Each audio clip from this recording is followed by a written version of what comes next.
Everyone, আসসালামু আলাইকুম। আর 2 দিন পর হচ্ছে ঈদ। আপনাদের বাড়ির আশেপাশে এইরকম কত দরিদ্র মানুষ থাকলে তাদেরকে সহায়তা করবেন।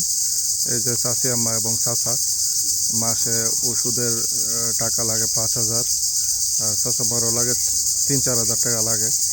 আর ওনাদের কোনো ছেলে মেয়ে নাই।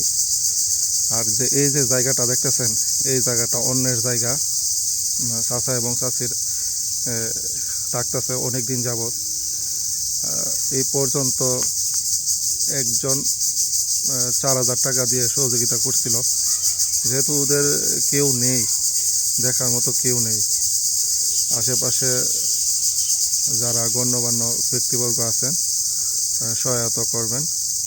আমি আপনাদের কাছে বিনীত অনুরোধ, প্রত্যেক এলাকায় প্রত্যেক গ্রামে এমন অসহায় কত দরিদ্র মানুষ থাকে, তাদেরকে আপনারা সহায়তা করবেন। আর 2 দিন বাদে ঈদ, এই ঈদ উপলক্ষে আপনারা যারা যতটুক পারেন ততটুক দিয়ে সাহায্য সহযোগিতা করবেন।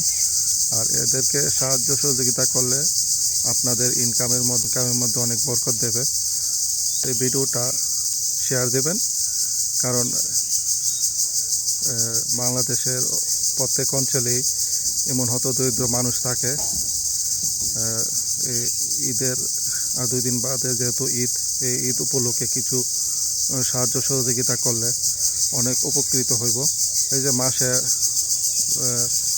2 জন মানুষের 8 থেকে 9 হাজার টাকা ওষুধ লাগে, এটা কে বহন করতেছে? কেউ মাঝে মধ্যে কেউ 1-2 জন দিতেছে, এর দ্বারা ওনারা চলতেছে। আর আপনারা যদি একটু সাহায্য সহযোগিতা করেন তাহলে উপকৃত হইব। তো ভালো থাকবেন গাইস, আসসালামু আলাইকুম।